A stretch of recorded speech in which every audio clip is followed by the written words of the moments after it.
I just want to check something on the YouTube channel. Do I normally get rid of the speaker behind me? That is the question.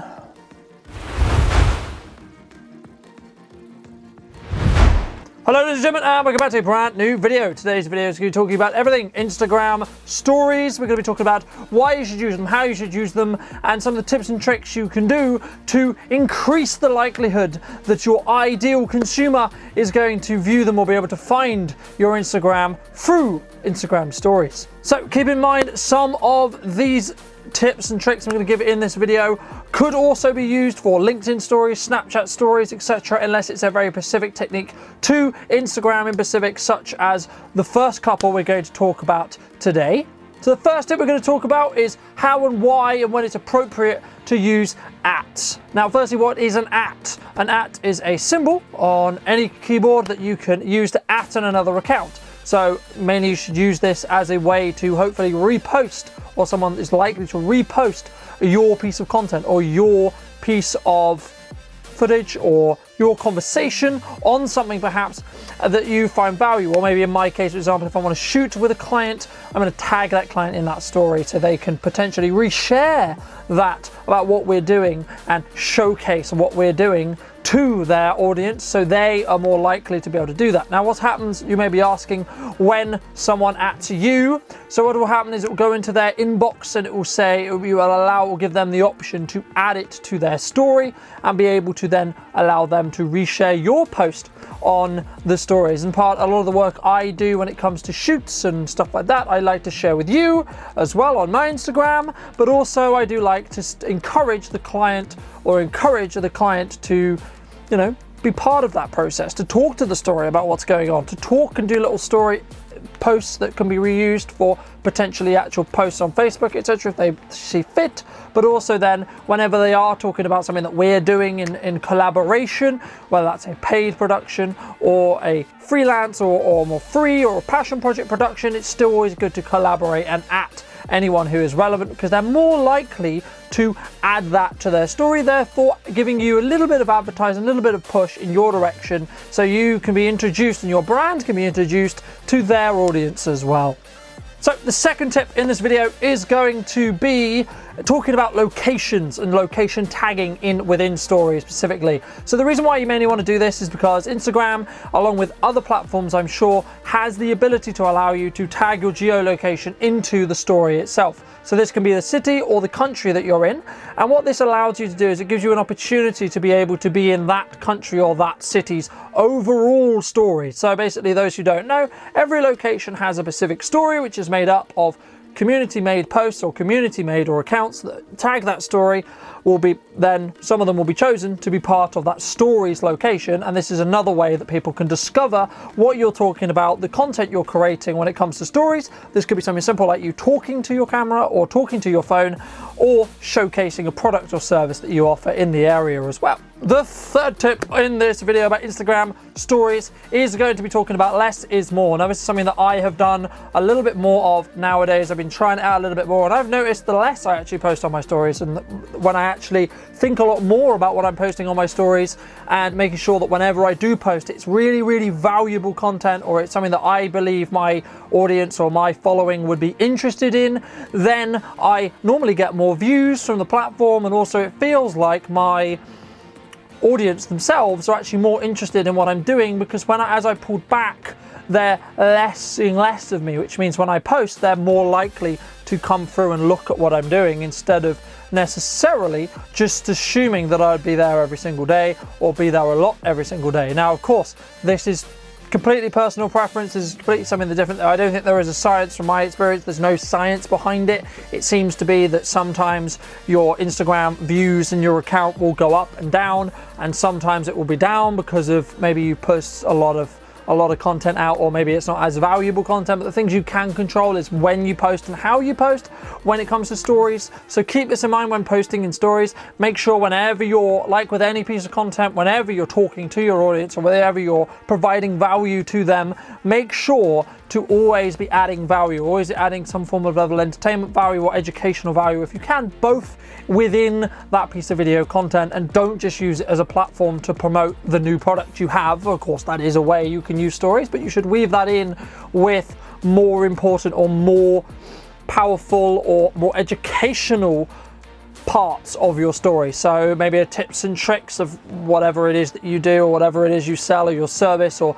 showing some behind the scenes as we discussed before in some previous tips today, and showing those behind the scenes, and also in tandem with some of the other tips within this video. I think it's really going to increase the likelihood that your audience and your following is going to grow, number one, but also number two, that following is actually going to stay with you and be interested in you as a person, as a business owner as well. And this does lead on to our next point really well, which is going to be point number 4, which is going to be putting yourself on story, putting yourself on camera, and helping your personality come through. Because when someone is then likely to work with you, or really, we've talked about this in previous videos as well, but when someone is looking to work with you now more than ever, they're looking for someone they can trust. They're looking for someone's opinion who they can value, who is going to add more value than they're paying for specifically. So how do you go about doing that? How do you go about showcasing that? How do you go about sharing that with your ideal client or your ideal consumer?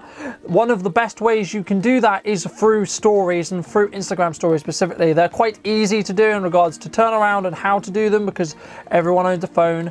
You just need to build up the confidence to actually talk on Instagram stories and actually bring your audience along on your day-to-day. And a lot of people say to me, well, Colton, my day-to-day is quite boring and so on. Well, it's boring to you because you do it every single day.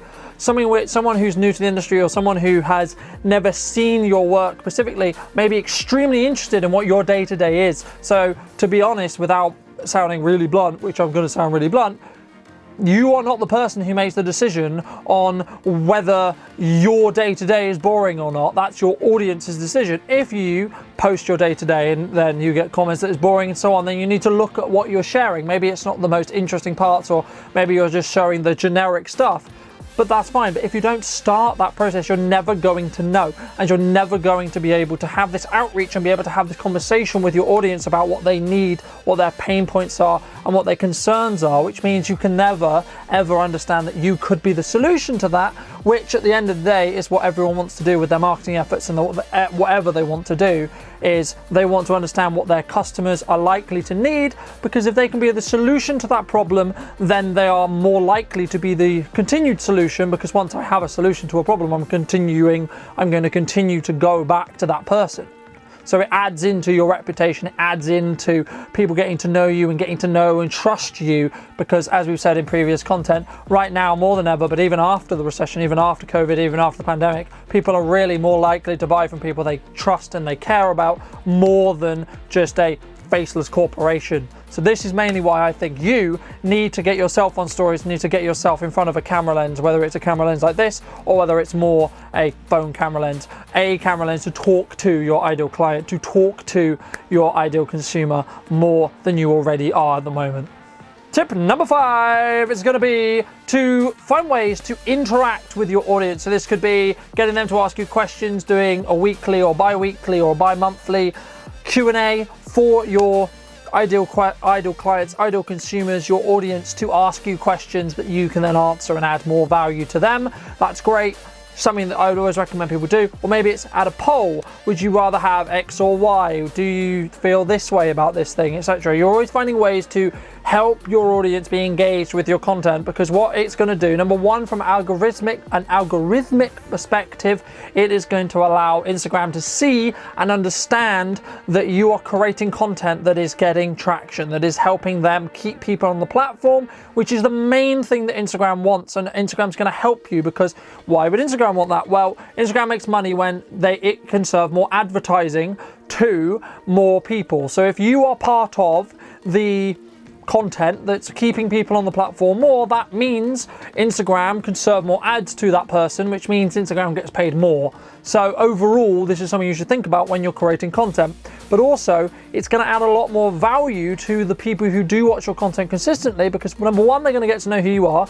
Number two, they're also going to know that you know your shit, because if you can answer questions on whatever it may be, or you know, what is your biggest marketing struggle, one I do a lot, or why are you not utilizing video, or are you creating video, and what are your hurdles creating video? It instantly allows you to give targeted feedback and targeted advice for a need which you already know your audience has, because they've literally asked you to answer those questions. So this is something to keep in mind, and this can be something, as I say, something simple like just having a poll of what is your opinion on this, yes or no, or would you buy this, or would you like to see more of this and this, for example. These are things which you can always weave into your other content, but it should never, ever, ever be more than you adding value, introducing what you're doing. And it should all be weaved together into a story tell, or into a way to tell your story in your day-to-day, in your business, to allow you then to build that more trust, to build that bigger reputation, and to ideally grow your following, which will hopefully mean that you have more warm clients, or people who are warmer to the idea of working with you because of the reasons we've just discussed, such as trust, and then understanding what you do a lot more. Because a lot of the questions I get is, Colin, how can I utilize video in my business? I don't really understand how that could work. But I initiate that conversation and I start to educate you as my ideal client or my ideal customer, because I want to help your business grow. I want to help you keep on having a business and keep being able to make more money and increase your revenue through video. And the main reason why you do that and how you do that, and one of the main things that I would say video is very good at, is allowing you to talk to your ideal customer a lot more and be able to build that trust and build that rapport with your ideal customer. And that is why you need to have your personality and you as a person to really come through when it comes to Instagram stories specifically, but this could be true in any kind of content. Now, the last and final tip I'm going to leave you off with in this video is going to be simply writing the majority of what you say and how you say it into the story post itself, because there's some scenarios where people are at work, or they may be in a quiet scenario, or maybe it's not appropriate for them to have their sound on their phone, but they're still going to look at your story and they're still going to view that story. And what you want to be able to do is be able to for them to understand what you're talking about. If you're doing a talking to camera piece like this right now, where you are talking to camera about a specific thing, but what you want them to do is still be able to understand whatever it is that you're talking about. So this is why you should just add those little bits of captions, those little captions to, yeah, it's going to take a little bit longer, but the majority of all these tips, if you do them, you will be ahead of your competition, because your competition isn't going to do that. So if you're the first person to do it, you're more likely to gain the attention, which means you're more likely to get the sale, or the increased revenue, or the higher brand awareness, or the higher trust, or whatever it is that your goal is from doing Instagram stories and being on social media. Because everyone has a specific goal, as they wouldn't be doing it from a business standpoint. They wouldn't necessarily be doing it. But yeah, so just make sure to write whatever it is that you're talking about within the Instagram story specifically, so people can understand what specifically you're talking about, and then they can understand and follow that story throughout the day, so they don't lose track of the story you're trying to tell. So I hope you did enjoy that video and those set of tips. I hope they did add value to you and your content curation efforts over on Instagram. If you did want to see my day-to-day, then make sure to head out and head over to @BruntonMedia on Instagram for the seeing of what I'm up to and seeing what I'm doing. I've got some great updates coming very, very soon, which cannot wait to share with you as well, about some of the stuff that I've been working on behind the scenes and such like that. So thank you so much for watching. If you did enjoy this video and it added value to your life, then I'd love to hear what you think in the comment section down below. And if you're new to the channel, make sure to be subscribed, and I'll see you very, very soon. Bish, bash, bosh.